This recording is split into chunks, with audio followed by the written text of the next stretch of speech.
Hi, Hey, Olivia. How are you? good. How are you? Good. So I finished the entire trilogy, Oh my and God. it blew me away how much right from the Right. first film through to the second one into this one, I was so moved by it. Oh, And thank you. I feel like you seem to just have a really good understanding of movies and shows, the kind of things that you like: Jaws, Yeah. Moulin Rouge, Big Yeah. Fish, American Psycho, Yeah. Freaks and Geeks. Yeah.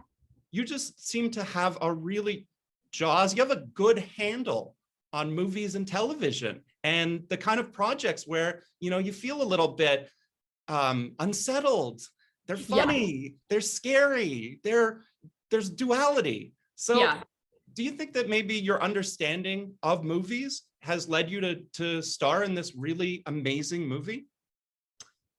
I would really hope so. I think, yeah, because it's been like such a, like my whole life, I've been so passionate about movies, and my parents were so great about like not really caring about necessarily the rating of something and just showing it to me anyway because it was such a great movie. And like when I started acting, when I was 11, and my dad was like, all right, you want to be an actress? Well, we're going to watch There Will Be Blood, because There Will Be Blood is an incredible movie with incredible acting. And so I just feel like I got so lucky to have such like a lexiconal knowledge from my parents that drip fed down. And yeah, I think like because I met Lee, our director, on the Panic pilot. Mm. She directed the pilot, the original one, and then before I got moved to Texas. And yeah, we just like would sit on set and talk about movies all the time. And like when we went over the script together for the first time, like we really talked about movies and like the references we wanted to make and the things that we wanted to pay homage to, and like moments from other performances that I wanted to use as inspiration for moments in Heather's journey in the pilot and stuff like that. And I think through having those conversations with her, we were able, like, she was like, you know what you would be really great for is these movies that I'm making that like love movies, and you know what I mean, and like pay so much homage to movies. And she was like, you have the knowledge to like do with the movies what I hope to do with the movies. And so that was really cool having that conversations with her, because I was like, wow, like I love Fear Street so much. And so it does make me feel so happy inside that like maybe my love of movies was able to get me to be in these movies that I am so proud of and love. I was going to say, I grew up with these books. I really enjoyed them, but Mhm. this is such a different take, taking the inspiration from the material and building upon it and building Yeah. a world. I think is so incredible the way it's done. The Yeah. soundtrack informs it, your performance, everything about it. What about your road trips too? That sounds like it was in itself kind of unsettling when you went to Helen. Yes, going to Helen and the Babyland General Hospital. Those were deeply up. The Babyland General Hospital is one of the spookiest places I've ever been in my entire life, because they've just got like heads of Cabbage Patch dolls in the ground, kind of like they've got these like a kind of sculpture-y looking things where it's like the Cabbage Patch dolls are being born through these art installations of cabbage heads, and it's very bizarre. I would recommend it to anyone who likes anything a little weird. And yeah, that day that was like a double. We stopped at the Babyland General Hospital, and then we stopped at this random milk farm, like a cow farm, and we ate ice cream and cheese, and then got really sick, and then kept driving more, and then we ended up in Helen, and we just went into all these little shops with all these little like Bavarian knickknacks and food. And it was a great day and a very weird day. We all got back to the hotel and we were like, well, we really did that, whatever that was, all day long. We did that whole day of an adventure. So what's the mood like on set when you're shooting a trilogy like this, moving Yeah. between time periods, experiencing it? And as Yeah. I said, it's scary, subversive, but a little bit funny as well too. Yeah. Yeah. It definitely had moments of being like intense. And I think it's because like the we had to like really stay in the intensity of it. And also like um our cinematography was so complex in like a really cool way. But it was things where it was like shots were difficult. And it was a thing where it was like all of us were like, we are doing it. Like we have to get this shot. Everyone needs to be like perfect to get this shot. And so it was cool because it was like a high pressure environment, but not because of any, like it was because we were all like wanting to do such a good job. but then like cast and crew wise, like everybody loved each other so much and like really got along. And so it was really fun at the same time. Like everybody just kind of, it was like hanging out all the time and then also like having to get chased by a killer every once in a while.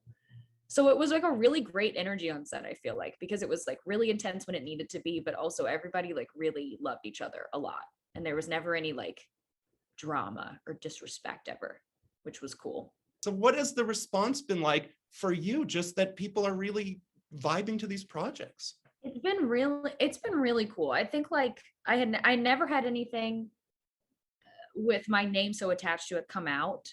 You know, like I had done episodes of TV and like the, you know, like I did an episode of Modern Family and it was a thing where it was like, well, I knew people were gonna like that episode of Modern Family because it was Modern Family, you know, and like it was super highly rated all the time and it was cool. But like this was a thing where I was like, this is something that's no one's ever seen and it's gonna come out and I'm in it, you know, and it's something that I care about. And people have been so kind about both things. And I feel like both of them have really resonated with people, Fear Street and Panic. And um, it's been very cool to, yeah, like get messages and see people just reach out and be able to like immediately contact people back and be like, thank you so much. Like, we're so happy that you loved our movies. You know what I mean? And people have talked about how like, the queer representation in Fear Street has like really resonated with them and made them feel like very seen and comfortable with themselves. And like, that's the greatest gift that we could give anybody when they watch those movies. So it's been very, very cool. And then, yeah, for people that like love movies and stuff to see them and like see all the homage to everything and like get really, really vibe with what we were putting out there, you know, has been really cool. And the Fear Street trilogy is so rewatchable. And there's so many little hints and clues and things there. With you in particular, you always seem to have some sort of bling or, you know, just like a totem or something, including right now. Are you sending out signals as well too? I'm like, oh, I wish. This is just my little Aquarius thing. Oh, I figured as an Aquarius, this would be a project that would be appealing to you. No, I was like, I feel like I'm very much an Aquarius. When I tell people that I'm Aquarius, they're like, oh, and I'm like, yeah, it makes sense. The snowflake of the zodiac, for sure. Definitely the unique snowflake, definitely finding these cool things. Yeah. What does it mean for you in terms of your own work? You know, you're dropping little hints about it that you're writing, producing. You might have a few projects on the go. You know, you might even sort of dip into the horror genre. It might be horror adjacent. That there's some sort of mortuary makeup going on. What can you say about what you've got coming up and how much was it inspired by these experiences? Oh, that's a great question. Yeah, I've got a few things that my writing partners and I are working on that I'm kind of taking on the producer role for them. And it's been very rewarding to like sit and write something and like really get it up off the ground.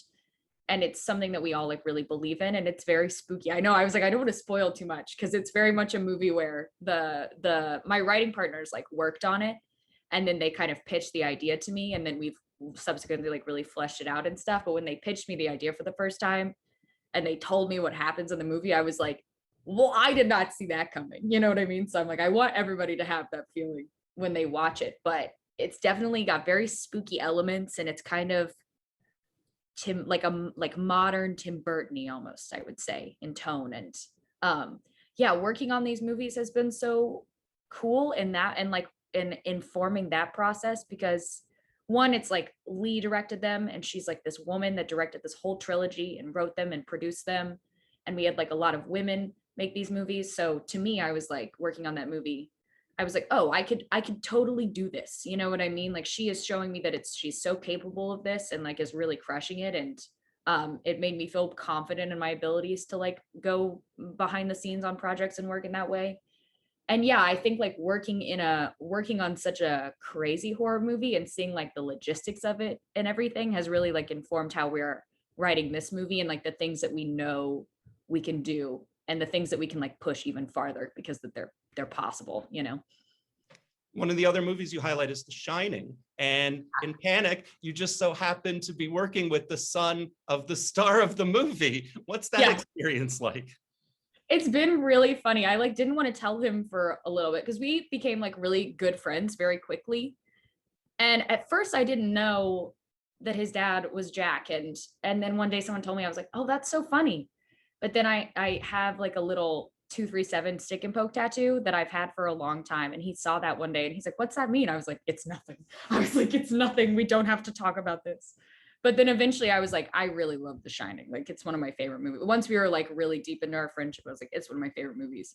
And he was like, yeah, it's one of my favorite movies too.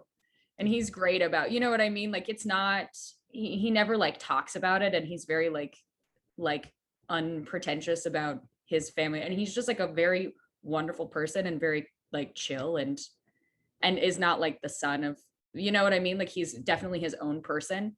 And so it's very easy to differentiate. And then sometimes he'll be like, we'll be talking about something and then I'll like reference a movie and then I forget, you know what I mean? That it's, you know, because he's just like my friend now. And it's fun because we can talk about movies and stuff and talk about like The Shining and how good it is. Yeah. And everyone has theories about, 237, those numbers in particular about the film.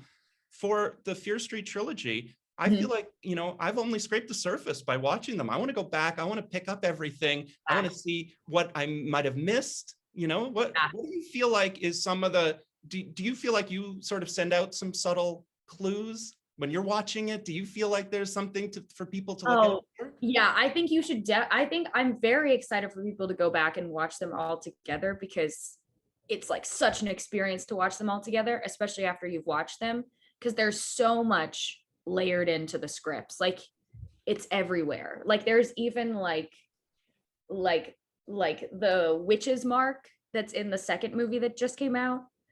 It's like the emblem of the newspaper when like in the first movie when Josh is like explaining to the group and he's like slapping down those newspapers, like there's literally a tiny little witch's mark in the symbol of the newspaper. Like, it says like Sunnyvale Times and it's like the witch's mark symbol. And it's, I mean, like, they're everywhere. And I think you could literally like freeze a frame. You could like pause it at any moment and like look at the frame and like find something new. And then there are big things that'll be like glaring at you that you didn't know, and you'll rewatch them and be like, oh my gosh, like that is right in front of my face. And then there are things where you can like comb through the movie for forever.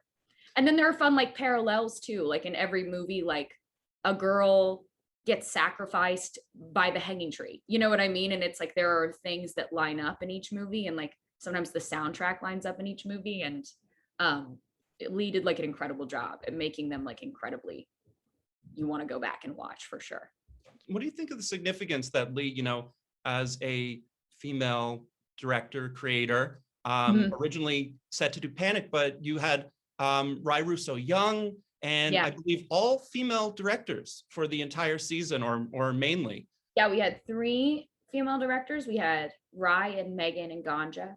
And then we had 2 male directors, right? I was like 3, 5. Okay, yes, that's we had 5 directors. And we had Viet Nguyen, and he was like a person of color and he's Vietnamese. And then we had Jamie Travis, and he's a gay man. And it was very cool, like having like such a diverse group of directors. And that was such a cool thing that they just gave opportunities to like anyone who they felt like could direct the episodes. And it was so cool. And it was very like diverse, and every person had like such a different style, and each of the women had such a different style. And it was cool to be like, you're working with 3 different female directors and all 3 of them are so different, you know what I mean? And Rai directed her episodes like 7.5 or 8 months pregnant in like the summertime, you know what I mean? Like, I was like, she was just like out there every day with us, like also growing a human in her stomach and also directing 2 episodes of television for 12 hours.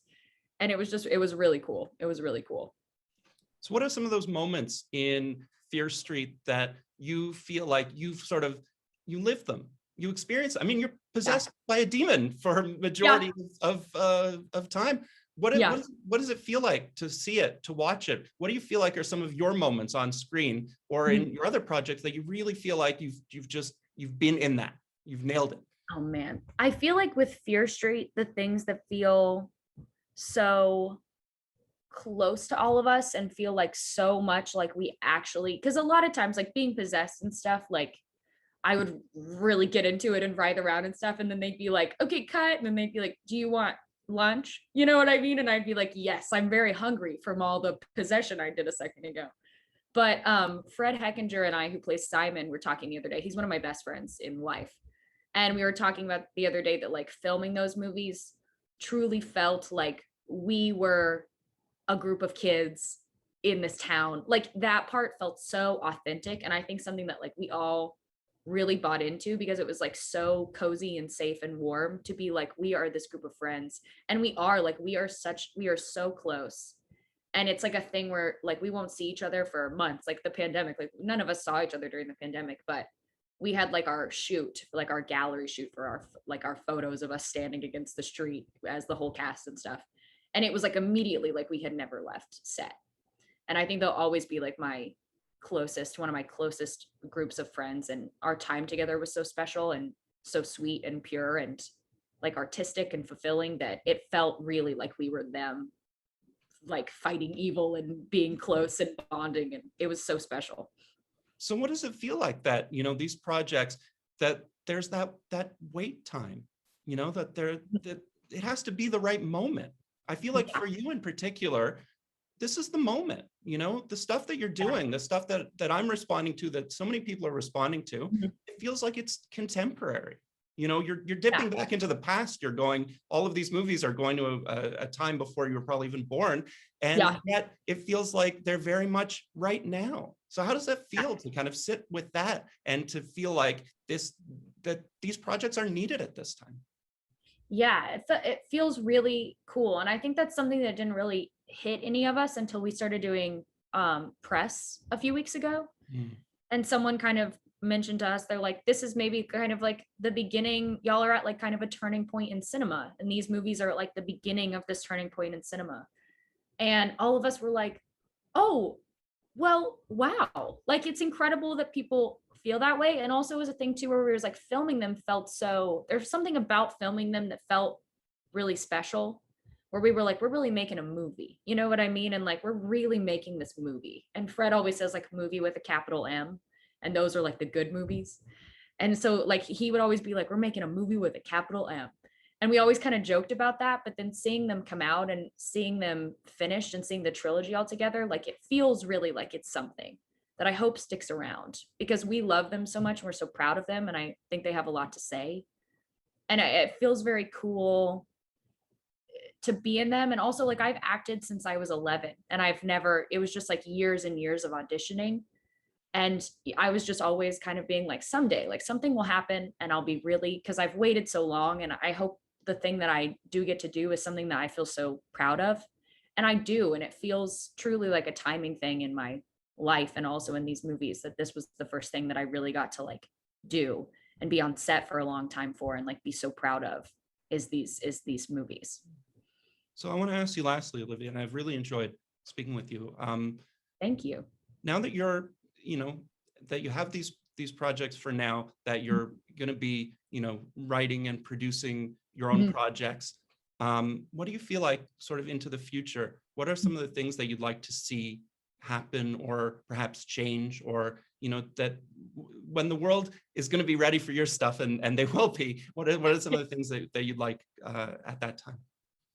I think I'm just very excited for, in the sense of movies in the world, like I am excited for people to really, hopefully in the turning point of cinema and stuff like that, that there's just like very original stories that get back out there. I feel like we went through the 2000s and the 2010s, and it was kind of like a movie machine, and in not a bad way. We got great movies, you know what I mean? And like the Marvel franchise has like changed people's lives for the better, you know what I mean? And that's like incredible. And that's something that we lived through, and something that's like a foundation for this new era. And but I hope in this new era, it's like people really embracing like making any movie and making like small movies, and like people that are young filmmakers like do the movies that they want to make and put the things that they want out there, because it's at the end of the day just a lot of art, you know what I mean? And I'm excited for it, hopefully, to get back to the roots of it being like art in an artistic form, because I think the truest art like speaks to the most people.